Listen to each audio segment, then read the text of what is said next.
Muy buenas, amables televidentes. En el conversatorio de la Fundación Institucionalidad y Justicia del día de hoy cuento con la presencia, de dos académicos, Juan Manuel Morel y Félix Tena. En nombre de la Fundación Institucionalidad y Justicia, le agradezco de verdad, porque en esta ocasión vamos a hablar de principios constitucionales. Y cuando tú hablas de los principios, el componente filosófico es transversal en todo eso. Así que Félix, Morel, una vez más le agradezco el que hayan correspondido al llamado a este conversatorio de la Fundación Institucionalidad de Justicia. Yo creo que si vamos a hablar de principios constitucionales, vamos a comenzar un tanto como para que los televidentes se empoderen de lo que sin lugar a dudas va a ser la cátedra que van a dar ustedes dos. Esperamos estar a la altura. Definitivamente que sí. Pero también uno tiene, cuando habla de estas cosas, que partir de la lógica del texto constitucional. Estado social y democrático de derecho. Juan, cuando uno habla, ¿a qué que uno se refiere? Pero en sentido llano, para entonces partir ya sobre esa base, sobre ese espíritu constitucional. Entonces nosotros definir algunos aspectos relacionados con los principios, los valores, las reglas y los precedentes. ¿Qué es un Estado democrático de derecho? Gracias, señor Tulio. Reiterarte el agradecimiento a participar en este conversatorio y manifestarte, igual como dijo Fidel Castro aquella vez cuando fue juzgado por asalto a cuartel montada, que nunca un abogado hubiese estado caminando en tan desproporcional de ventaja situación. Al tener al maestro Félix Tena, que sin equívoco alguno, una persona más versada y que más manejan el tema constitucional, la filosofía constitucional de derecho de este país, estamos cargando un poco pesado. Así es. Pero trataremos y esperemos Dios que salgamos con.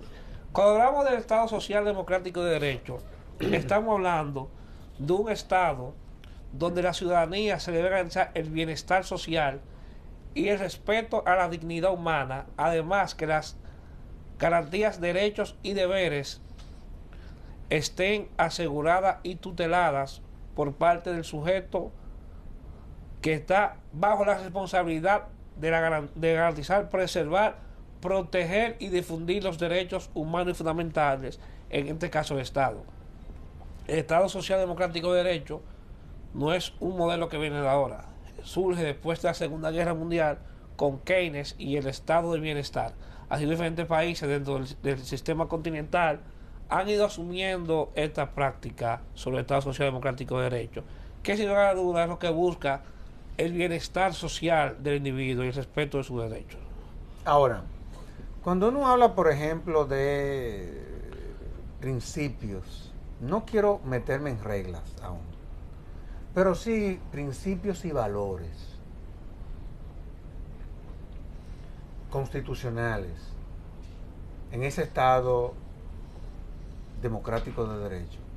¿Cuál es la finalidad Yo creo que de antes ese binomio? de llegar a ese binomio, yo quiero continuar un poco con lo que planteaba Juan Manuel. Obviamente, sin duda, el Estado Social y Democrático de Derecho empieza a cobrar fuerza después de la Segunda Guerra Mundial. En Europa, básicamente como una necesidad pragmática. La reconstrucción del Estado después del debacle de la Segunda Guerra no podía hacerse sobre la base de decirle a la gente que iba a recuperar estrictamente libertades. La gente necesitaba bienestar, como bien planteaba Juan Manuel.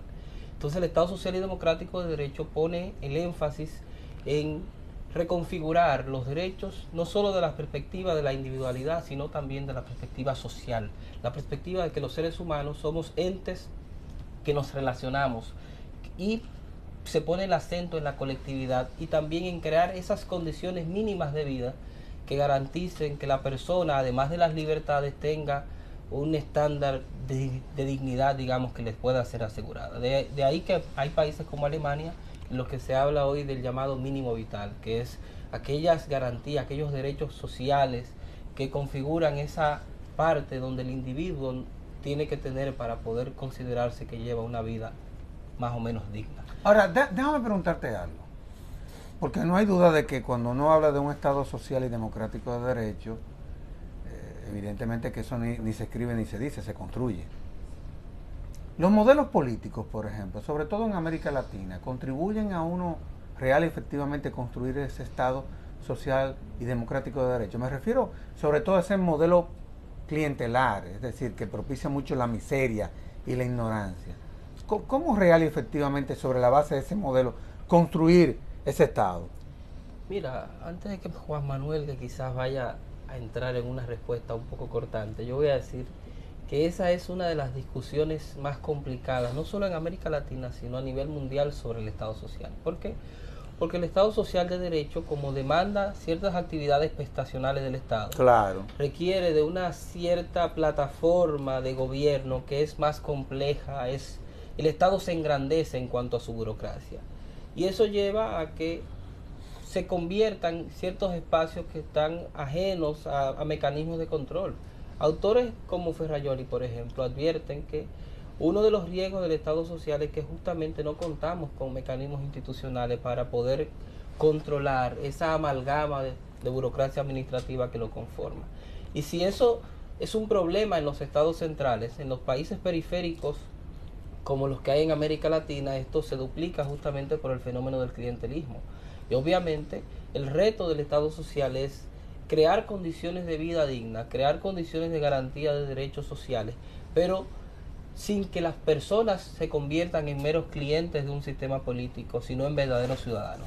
Entonces el reto justamente es crear esas condiciones de ciudadanía, ciudadanos que puedan reivindicar libertades, pero que al mismo tiempo tengan garantizados unos mínimos vitales, unos determinados emolumentos que permitan asegurar que uno vive en condiciones más o menos dignas.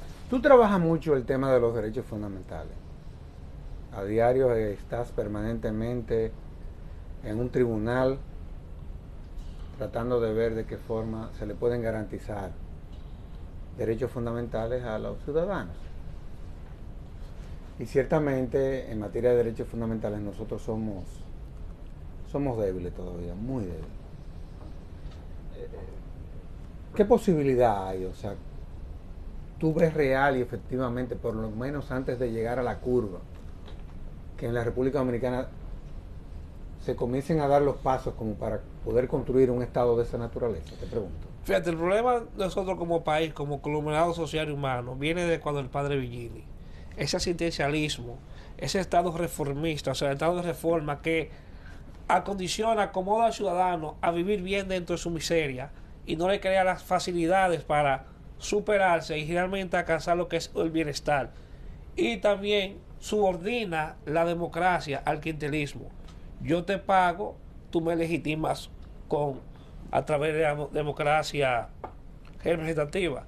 Entonces, para poder avanzar hacia un Estado realmente social y democrático, como estamos, tenemos que primero que trabajar con la concientización social del individuo, de que aprenda a empoderarse y a exigir sus derechos, y no ver sus derechos que aún se lo otorgan como un regalo, como una ayuda de asistencia. Ese asistencialismo es que nos tiene a nosotros una situación difícil para poder alcanzar el Estado social. Feli, hablamos anteriormente de principios y valores. ¿Existe una distinción entre los principios y los valores? Yo sé que esa es una discusión complicada, pero yo creo que de eso es de lo que se trata. Sobre todo, si es posible distinguir, o por lo menos, cuál sería la finalidad entre principios, valores constitucionales, en ese Estado ideal, en ese Estado social y democrático de derecho. Bueno, como bien plantea Servio Tulio, esta es una discusión que transita en el campo de la filosofía del derecho.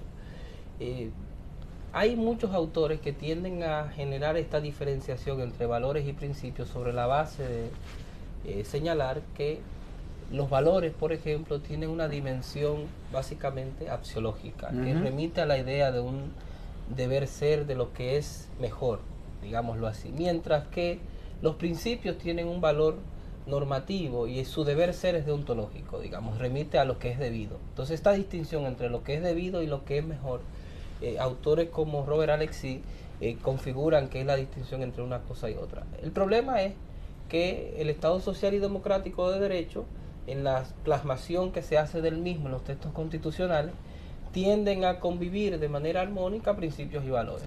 Y un valor puede asumir en determinado momento la condición de principio. Quizás la mejor manera de ver esta distinción es que cuando nosotros nos encontramos con enunciados completamente abiertos, meros conceptos en un texto como el preámbulo constitucional, realmente estamos en presencia de valores.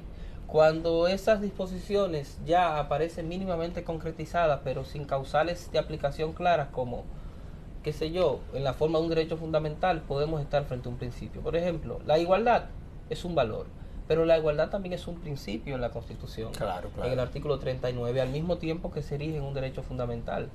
¿Cuándo confluyen y cuándo se separan los principios y los valores? Realmente ambos, unos y otros, se Porque es que entrelazan, conviven, a veces se entrelazan. confunden. El problema tiene que ver básicamente con la cuestión aquí de la vinculación necesaria entre derecho y moral. Ahí es el punto, digamos, nodal de entender esta discusión.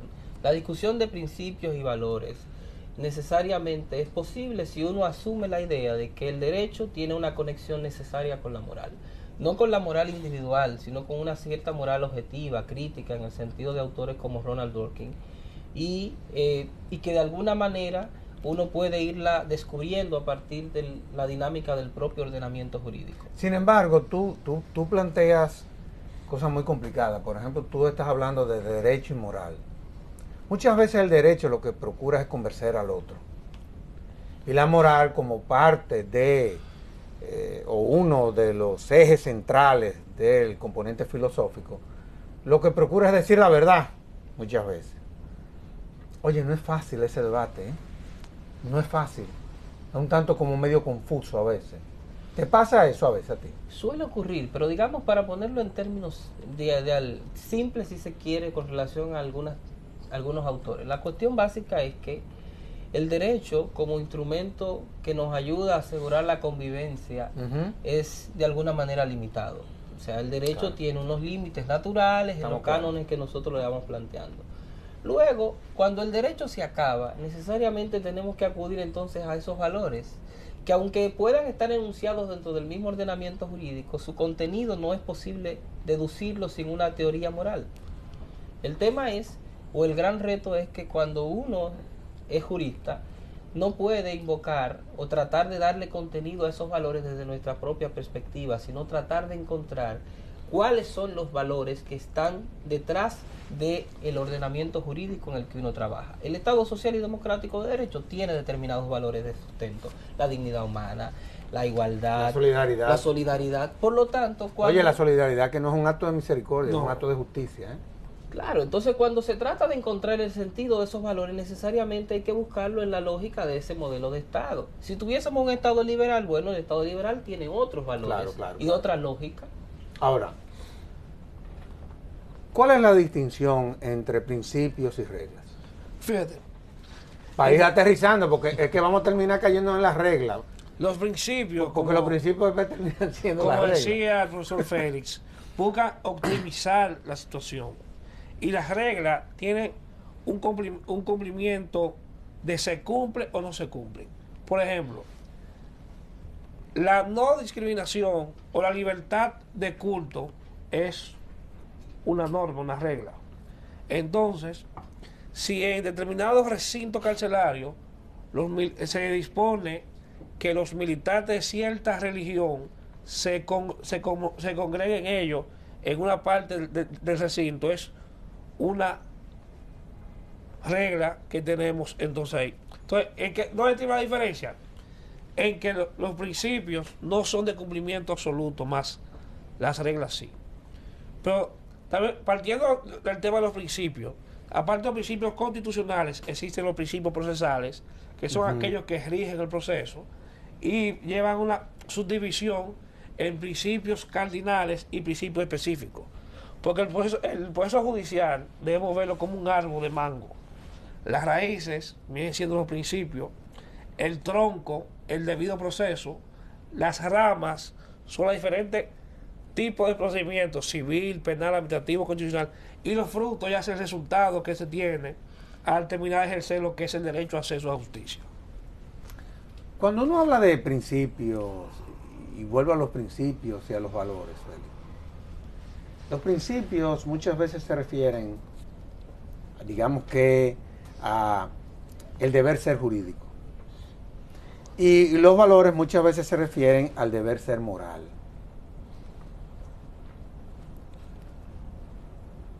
¿Cuál es la dimensión de todo eso? Porque, oye, es impresionante, o sea, cuando uno escarba la génesis de todo esto,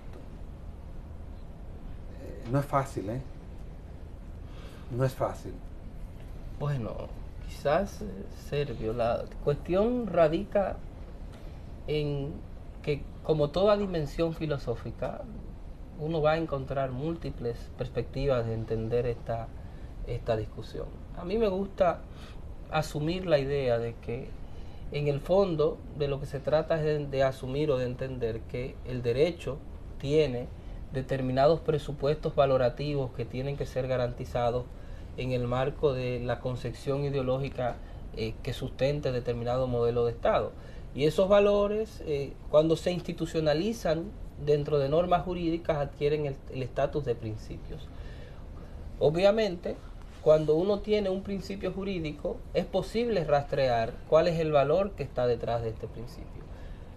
Y, en última instancia, el problema que está de fondo de esto es entender que los valores y también de alguna manera los principios responden a una dimensión sustantiva del derecho que procura asegurar en última instancia la idea de justicia. De manera que hay autores que refieren justamente que esa idea de justicia, que es la base de los ordenamientos jurídicos, no es posible entenderla al margen de una serie de valores. De ahí que autores, digamos, de raigambre positivista como mismo Carneluti llegaran a decir en algún momento que los principios están dentro del derecho como el alcohol está dentro del vino. Es decir, no hay forma de entender ningún ordenamiento jurídico al margen de principios. Juan Manuel refería a los principios procesales, pero hoy nos damos cuenta que las últimas legislaciones del país vienen ya con un catálogo de principios de origen, y eso, digamos, inició con el Código de Trabajo. Seguimos con esa tendencia en el Código Procesal Penal, y ahí toda la legislación subsiguiente que se ha ido adoptando en las últimas décadas viene con ese catálogo de principios que sirven como un eje articulador del contenido de esa misma norma para interpretar cualquier vacío que haya dentro de las reglas, porque ahí es donde justamente lo que señalaba ahorita Juan Manuel. Las reglas tienen una lógica de aplicación de todo o nada, o uno aplica la regla o no aplica la regla. El problema es que con los principios no es así. Los principios dependen de contingencias de la vida, de las realidades, situaciones económicas, políticas, sociales. Entonces su aplicación siempre es más compleja. Tú y yo trabajamos en la reforma constitucional de una u otra forma del 2010. Tú inclusive, y Morel vivía bregando con todo lo que fue ese debate.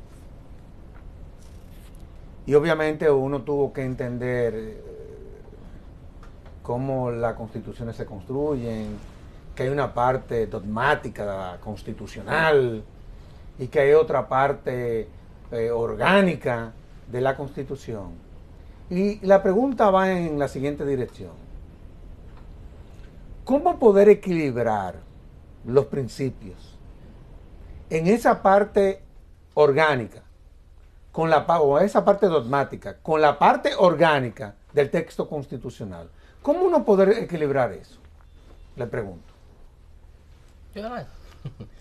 Bueno, realmente las discusiones en torno a porque ese es un tema. Digamos, las constituciones constituyen un todo unitario. Esta distinción entre partes constitucionales básicamente se hace con fines académicos, pero responden en términos también, si se quiere, filosóficos, a los dos presupuestos básicos del constitucionalismo, que aparecían ya en la Declaración Francesa de los Derechos del Hombre y el Ciudadano en el artículo 16. La idea de la protección de los derechos y la idea de la separación de los poderes. Entonces fíjense cómo la parte dogmática nos plantea derechos fundamentales y principios básicos del Estado, mientras que la parte orgánica justamente regula el funcionamiento de los distintos órganos del poder. cualquier controversia que se dé entre una u otra dinámica de la Constitución tiene que partir como un eje articulador de solución final, que es la idea de la protección de los derechos de la gente. Es decir, la división del poder, el establecimiento de distintas estructuras de gobierno en la parte orgánica, solo tiene sentido y finalidad de garantizar las condiciones de vida de la gente. Si tiene un sentido de articulación, de que su finalidad es preservar los derechos, las condiciones de vida. Esa es la preocupación por la que existe el constitucionalismo.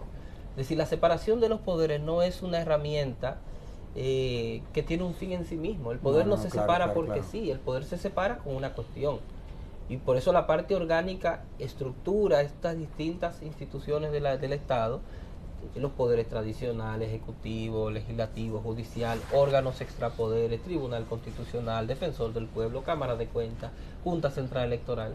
Todo esto tiene como finalidad, cuando se acaba, crear esas condiciones de vida digna y para que las personas puedan disfrutar de manera adecuada sus derechos individuales, sociales, y esa es la finalidad de todo el diseño constitucional. Por lo tanto, cualquier controversia entre una u otra parte de la Constitución solo debe ser resuelta mirando el fin para el que existe la Constitución como No, todo. y no hay duda de que si bien es cierto que esa parte dogmática en donde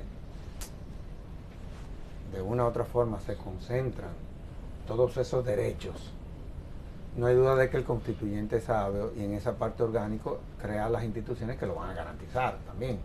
Pues no tenía ningún sentido estar creando derechos y no definir cuáles son las instituciones en el hipotético caso que es el diario que lo garanticen. Ahora, cuando uno habla de principios, sobre todo porque hay muchas veces son corrientes que se meten. Hay una que es la que se denomina los principios democráticos de alta generación.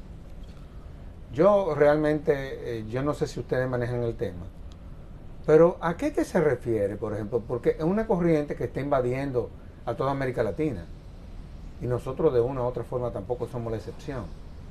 Principios democráticos de alta generación. Me pregunto. Morel. Sí, fíjate, cuando hablamos de principios de alta generación democrático, es sobre ya la base de que la separación tripartita del poder, como decía Félix Tena, se ha convertido en una ficción a raíz de que surge el poder constitucional. Ya los tres poderes constitucionales, pues los tres poderes públicos tradicionales, ejecutivo, legislativo, judicial, sus actuaciones tienen que ser ya apegadas a lo que es el mandato constitucional. Incluso la más fina doctrina constitucional ha establecido, y el mismo propio Tribunal Constitucional de Colombia, que la separación tripartite ya no tiene sentido de su surgimiento, porque todos los órganos deben ceñirse bajo lo que es un mismo alineamiento, que es el control de la constitucionalidad. La sentencia muy interesante de la Corte Constitucional Colombiana, que ha sido prácticamente la que ha marcado la ruta hacia lo que es el Estado democrático, social y de derecho. Ya. Vamos a hacer una pausa y de inmediato volvemos con estos excelentísimos invitados.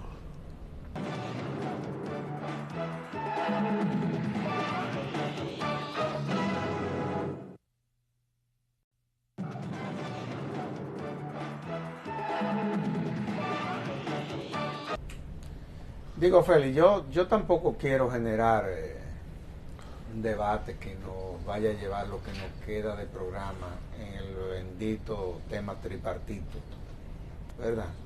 Pero la verdad es que lo que dice Morel, oye, provoca a cualquiera, honestamente hablando te lo digo. ¿Cuál es tu visión en ese sentido? Por lo menos a mí me provocó, porque yo tengo la mía también. Mira, Servio, lo que pasa es que sin duda la idea de la división del poder, la idea de la división tripartita puede ser una idea que se haya quedado un poco corta, para utilizar una expresión, digamos, coloquial, frente a la realidad de cómo opera hoy el ejercicio del poder.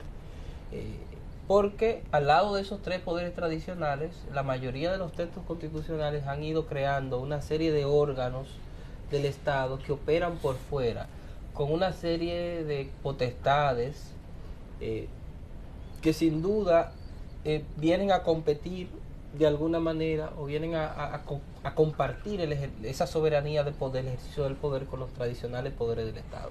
De manera que hoy quizás la idea no es que ya los poderes del Estado, la división no tiene sentido. Lo que no tiene sentido es asumirla que solo son tres. Claro. Pero la idea de fondo detrás del principio es la cuestión de que los poderes del Estado no sean concentrados en las mismas manos, como advertía de alguna manera Montesquieu. Porque la concentración del poder sin duda termina afectando la buena funcionalidad del sistema de gobierno. Y esa es la razón por la que, lejos de abandonar el principio, lo hemos hecho es complejizado. Por eso los nuevos órganos extrapoderes, como bien plantea una sentencia del Tribunal Constitucional, lo que vienen es a redimensionar y a enriquecer el principio de la separación de poderes y la tradicional lógica de relacionamiento que te da entre ellos, porque la separación de los poderes no tiene solo no significa mucho si uno no la ve también como un componente necesario el relacionamiento. El poder se divide, pero al mismo tiempo, para poder ejercer la función de gobierno en sentido amplio del término, los poderes conversan. Claro, y entonces establecen límites unos y otros, y eso es lo que se denomina el sistema de frenos y contrapesos, que es, digamos, la otra cara. Y muchas veces hay unos niveles de corresponsabilidad también. Sí, porque la división tripartita es en el ámbito orgánico entre un poder a otro, pero bien, tienen un camino de conducción, un nexo que lo une, que son los principios y los valores del mismo Estado. Por ejemplo, el Poder Ejecutivo no puede caminar a espaldas del Legislativo y Judicial si no toma como punto de referencia de su actuación en lo que es el Estado Social y Democrático de Derecho. Lo propio legislativo. El legislativo no puede avanzar si no se somete al ordenamiento constitucional que tenemos, y también así el judicial. Y más, como dice Félix, estos órganos extrapoder que no vienen de ahora, si estamos hablando de la antigua Roma, cuando se gana una figura que se veía de mediador entre la ciudadanía y la nobleza, tienen cierto nivel de interferencia los poderes tradicionales con estos nuevos tipos de otro poder, que como decía, no son nuevos, que viene de Suecia en 1805 y más hacia atrás lo que era Roma. Pero la división tripartita es una división puramente de autonomía de decisión orgánica. Ahora tienen ese nexo de conexión, que son los principios y los valores constitucionales. No, totalmente de acuerdo. Pero antes de eso, yo quisiera, quizás de una manera más práctica, fíjense que el ejercicio de cualquier función de gobierno relevante muchas veces requiere de la coparticipación de varios órganos del Estado. Por ejemplo, la ley, claro, que es el acto jurídico por antonomasia después de la Constitución. La ley es un acto que normalmente concita la participación del Poder Legislativo como órgano de producción, pero el Poder Ejecutivo tiene también una función de digamos, de observación, pero además el judicial para más como de la órgano de mitad cumplimiento. la mayoría de las leyes vienen de iniciativa del Poder Ejecutivo en nuestro modelo. No, y además, uno administra, otro controla el administrador, otro, en fin. La ley la aplica el Poder Judicial, totalmente. El Tribunal Constitucional verifica que la ley sea Claro, la conforme. jurisdicción contenciosa administrativa es el que somete al orden a la administración. O sea, hay una lógica, honestamente, que no solamente se limita a esa visión tripartita. Yo creo que eso está claro. Ahora, ¿qué papel juega la interpretación jurídica en todo esto? Y me explico. Estamos hablando de reglas, valores y principios. La interpretación jurídica. ¿Cuál es el rol que juega? El problema está en que el derecho, en cualquiera de las distintas manifestaciones que querramos verlo, si es valor, si es principio, si es regla, el derecho normalmente, cuando se va a aplicar, requiere de una serie de actos de análisis que no se pueden vislumbrar con solo uno leer una norma. Quizás la interpretación de textos que sean reglas es mucho más sencillo, porque el alcance cerrado del ámbito de aplicación de las reglas hace que uno pueda más o menos con mayor fineza jurídica llegar a lo que significa. Cuando el Código Penal dice el que mata a otro se hace reo de homicidio, la definición normativa del alcance de eso es clara. Tiene que haber alguien que cometa un acto material de eliminar la vida de otro, y tiene que haber alguien que haya muerto para que se configure el homicidio. Pero cuando la Constitución dice, y eso es una regla, pero cuando la Constitución dice se garantiza la dignidad humana, y la dignidad humana es innata, sagrada e inviolable. Determinar qué significa esto a la hora de su aplicación es una labor interpretativa que demanda de una serie de razonamientos que uno no lo puede ver con tanta facilidad. Por eso la interpretación jurídica se ha vuelto uno de los ejes centrales de la reflexión de los abogados y de los juristas, de los jueces y de la comunidad, digamos, de los profesionales que manejamos esta área. Porque, sobre todo cuando estamos frente a principios, de manera permanente no tenemos claro qué es lo que esto significa, y ello nos requiere de manera insistente buscar ese significado. Por eso yo decía que el reto, cuando uno tiene estos principios y los valores, es desmontarse de una interpretación basada en la propia visión que uno tenga de las cosas, y más bien tratar de buscar lo que ellos significan en el marco del ordenamiento jurídico en el que este principio o este valor opera. Por lo que si uno, o sea, de manera que ya no es lo que yo creo que significa la dignidad humana, sino qué es lo que significa la dignidad humana en el marco de la Constitución y de las leyes de la República Dominicana. Ese es el reto. Ahora, tú mencionaste una palabra que también nosotros vamos a tener entonces que ponerla sobre la mesa, y hablaste de normas. Y la pregunta sería ¿cuáles son los distintos tipos de preceptos o los distintos tipos de normas desde el texto constitucional? Te pregunto. Creo que lo hemos dicho de alguna manera. La Constitución tiene básicamente reglas en algunos ámbitos específicos, tiene valores y tiene principios. El contenido mayoritario de la Constitución es principios, es decir, la Constitución está mayoritariamente configurada en la forma de principios. Por eso hay autores, digamos, como Gustavo Sanguinetti, que dicen que de alguna manera la distinción entre ley y Constitución es la distinción natural entre regla y principio. Y por ejemplo, cuando uno habla por ejemplo, de las normas de carácter abierto, de carácter cerrado, ¿a qué es a lo que nos estamos refiriendo? Te pregunto. ¿Seguimos? No, realmente la distinción o esa discusión básicamente coincide de alguna manera con la discusión de regla-principio, porque es que los principios son normas de carácter abierto e indeterminado, es decir, no tienen claramente delimitado el campo de aplicación. Por eso, como decía en algún otro momento, su aplicación va a depender de contingencias valorativas que pueden ser mediadas por la realidad, la situación económica, la política, la realidad social. Claro.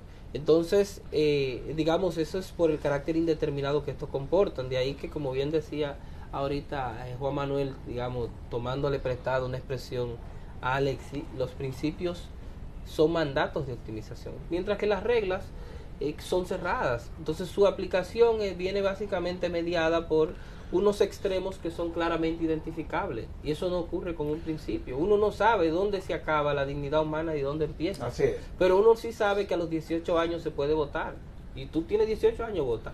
Ahora, es increíble cuando uno comienza a hablar de principios, valores y reglas. Eso es como tú meterte en una selva que no tiene fin. Pero la interpretación de los valores, de las normas y las leyes, no podemos verla sin ver una figura que hemos heredado del derecho anglosajón, que es el precedente vinculante, que es cuando el máximo órgano de interpretación de la constitucionalidad interpreta el contenido nato, esencial de cada norma y cada principio y regla. Y tiene que ver mucho también con lo que es el carácter progresivo de derechos fundamentales. Es una discusión ya un poco vieja, que es cuando un precedente disminuye o reduce la aplicación de un derecho fundamental anteriormente reconocido, si está actuando dentro de un buen control de la constitucionalidad. Esto viene a raíz de una sentencia que emitió el Tribunal Constitucional colombiano. Siempre miramos el TC de Colombia en función de que es el más cercano y el que más características tiene su sistema y modelo de control con nosotros. Claro. ¿Cuál fue el kit de la discusión? La Corte Constitucional colombiana, en una sentencia de una revisión de una acción de tutela, que es lo que conocemos el amparo, le reconoce a una persona, a dos personas del mismo sexo, su derecho a besarse en público. Luego, en un proceso similar, reconoce ese derecho, pero limita, o sea, el carácter progresivo de la decisión lo va disminuyendo, y ahí viene el kit de la discusión sobre las características progresivas de los derechos fundamentales. Si ese es el precedente, cuando lo disminuye se convierte en un precedente positivo o negativo. Claro. Ahora, Morel metió el tema de los precedentes, ¿verdad? Los precedentes constitucionales, ¿cómo impactan en el ordenamiento jurídico?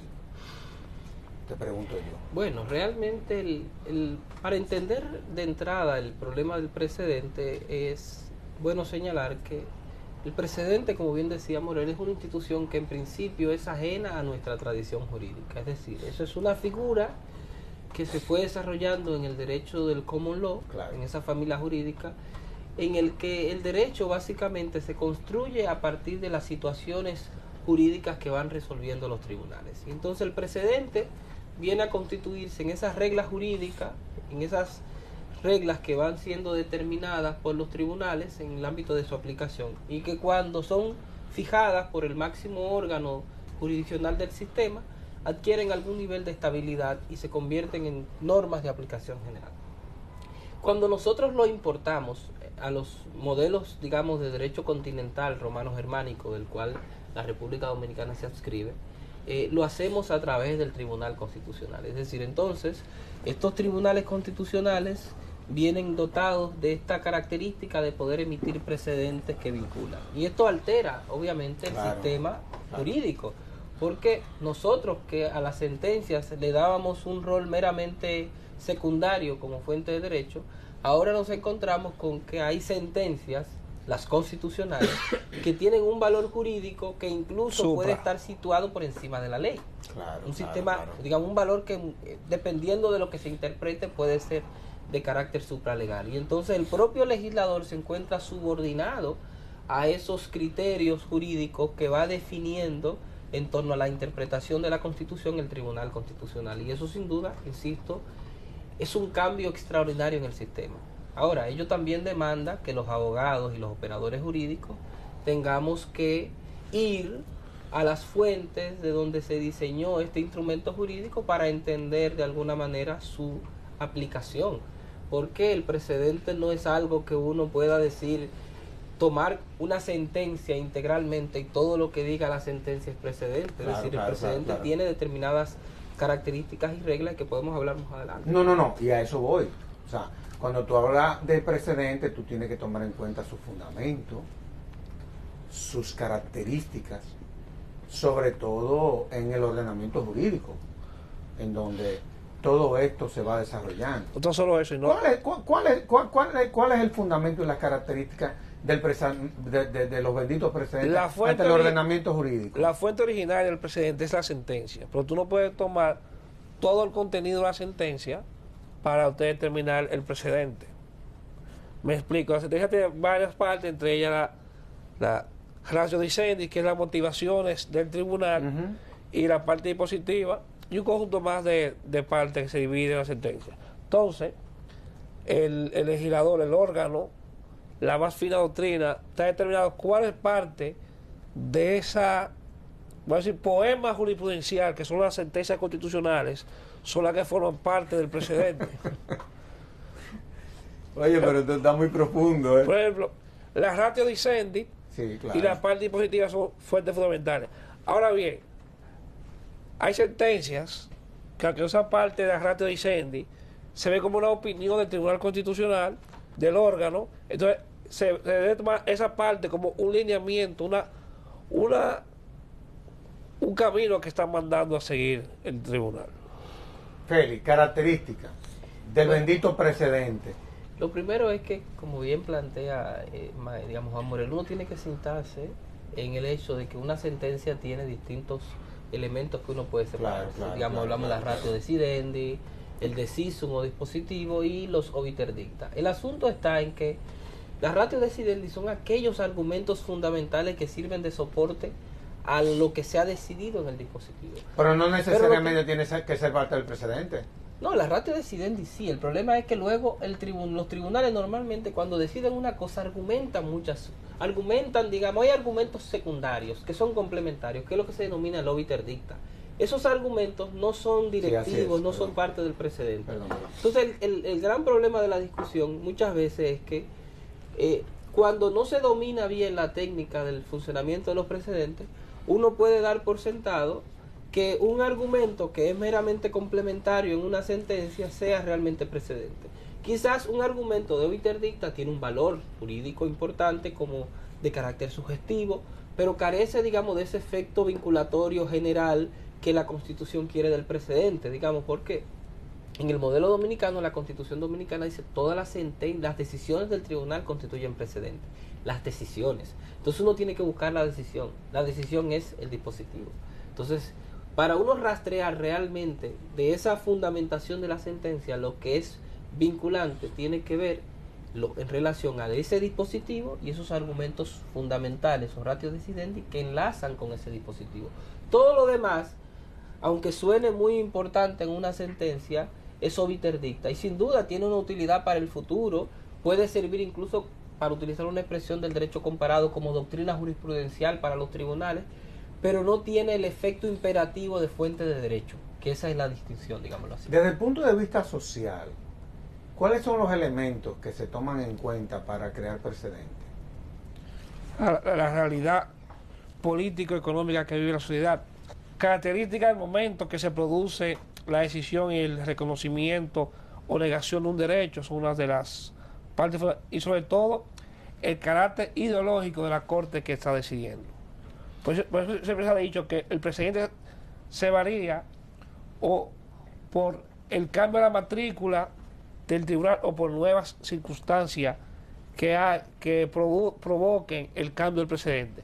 Cuando hablamos de cambio de matrícula, o sea, cuando una Corte Constitucional es sustituida, se presume que quienes sustituyen, vale la redundancia, vienen con un tipo de ideología diferente a las decisiones que han tomado la Corte saliente. Es tan determinante el componente ideológico, por ejemplo, en un tribunal constitucional, que ese componente ideológico impacte en todo lo que tiene que ver con los precedentes. No debería hacerlo, por la razón. Por eso hago la pregunta. Que decía ahorita, el reto de aplicar principios, de alguna manera uno tiene que a veces despojarse de las preconcepciones propias. Pero somos humanos y eso es muy difícil. Y sin duda que el componente ideológico de quienes integren los tribunales puede ser una herramienta que sin duda determina gran parte del sentido de la interpretación. ¿Por qué? Porque las normas de principio son abiertas y entonces y como normas abiertas están permanentemente expuestas a confrontaciones entre sí. Entonces en una determinada confrontación de principios va a depender muchas veces de la ideología que está detrás de los magistrados, el cual principio ellos le van a dar prevalencia. Un magistrado que tenga una concepción ultraliberal de la sociedad, quizás en una confrontación entre el derecho a la libertad de empresa y los derechos de los trabajadores, él crea que hay que preservar la libertad de empresa, que es un buen liberal, pero un magistrado que tenga una concepción, digamos, más de tipo social, la idea de que haya sido formado en el constitucionalismo social, quizás diga, no, lo importante aquí es los derechos de los trabajadores. Y esas dos tendencias podrán existir, de ahí que siempre sea bueno a la hora de instaurar los tribunales constitucionales verificar ese componente. Recuerdo que aquí mismo en Finjus en su momento, cuando se estaba dando el proceso de elección de los magistrados del Tribunal Constitucional, se hicieron varios programas en el que justamente uno de los temas importantes que salía siempre a juego era: tenemos que buscar gente que represente las distintas maneras de pensar de la sociedad, porque eso es importante. Un tribunal constitucional ahí confluye la ideología, tiene que ser la representación ideológica de la variedad de la sociedad. Si esta sociedad es conservadora, hay liberales, hay gente que es de centro, en el Tribunal Constitucional todos tenemos que encontrar un nicho ideológico para converger. Es una pregunta que se la tengo que hacer a los dos. Son académicos, profesores, siguen siendo docentes, en fin. Estamos en la fundación, que es un centro de estudio. Tradicionalmente, no sé si está cambiando, eso no lo veo tan claro. los abogados nos hemos concentrado mucho en todo lo que es la parte procesal del derecho. Y la mayoría hemos dejado esa visión dogmática. Eso se refleja inclusive mucho en las obras que se editan en el país, que todas se concentran en el bendito proceso. ¿Por qué pasa eso, Pedro? Mira, yo en algún momento... Vamos a tener que volver al principio, Platón y externado. Aristóteles. Te Bueno, pregunto. siempre hay que leer a Platón y Aristóteles. Digo, porque La yo Universidad sé de que estamos Oxford, perdiendo sí. parte de la esencia. Filosófica del Yo, derecho. yo estoy llegando a creer eso. El problema no es ese, el problema es que nosotros tradicionalmente el proceso tiene una fascinación entre los abogados por una razón práctica, y es que el proceso es el medio para solucionar los conflictos concretos que se dan en la sociedad. Y en un país en el que el abogado vive de el día a día y de la solución de problemas, no hay mucho espacio para uno ponerse A a pensar. indagar teoría filosófica. A mí me ha tocado escuchar, digamos, la acusación de tú que eres un filósofo, y cuando uno le dicen eso no lo están diciendo en buen término, Claro. realmente. Pero yo creo que cada vez más nos encontramos también en la necesidad de reflexionar. El asunto es que nosotros tenemos que crear las condiciones para que la academia sea un espacio que tenga mayores niveles de rentabilidad, para que la gente pueda dedicarse también a reflexionar con mayor tranquilidad sobre los problemas del derecho. No, y además esto, lo he dicho mil veces, esto se aprende estudiando, pero se ejerce pensando, hay que pensar. No solo eso, es que el abogado que preparamos en nuestras academias, pero un abogado de litigio, de combate en los tribunales, ese abogado filosófico que se sienta a ver la perspectiva de derecho de otro punto, o sea, el litigio en los tribunales. Porque el abogado de litigio, el abogado de combate, eso viene de nuestras antiguas escuelas francesas, sí, que ha sido superada por la escuela alemana, la italiana y la sudamericana. Ya Macero, Joserand y Massot han sido mandados a guardar, han sido sustituidos por Couture, Candeluti y los nuevos filósofos del derecho. Y si usted fija en las materias básicas de universidades de derecho, te dan de teoría 4 materias y de derecho procesal te dan 7 u 8. No, eso es increíble. Es increíble, pero el tiempo se agotó. Pero no hay duda de que yo logré mi objetivo. Y era el de dejar pensando a todos los que vieron este programa. Y yo creo que eso se logró. Por lo menos conmigo lo lograron. Porque ciertamente que cuando uno habla de principios, valores, reglas y precedentes, no hay duda de que la mirada tiene que ser con mucha profundidad. Así que en nombre de la Fundación Institucionalidad y Justicia, a ambos, le agradezco la cátedra que han dado en este espacio y le agradezco el haber correspondido a la invitación al conversatorio de la Fundación Institucionalidad y Justicia. Han dado una verdadera cátedra de derecho en honor a la verdad. Una verdadera cátedra. Ojalá y que este programa se utilice como una herramienta de educación en las universidades. Ojalá. Y a ustedes, amables televidentes, les decimos hasta entonces, en donde estaremos en un nuevo conversatorio de la Fundación Institucionalidad y Justicia.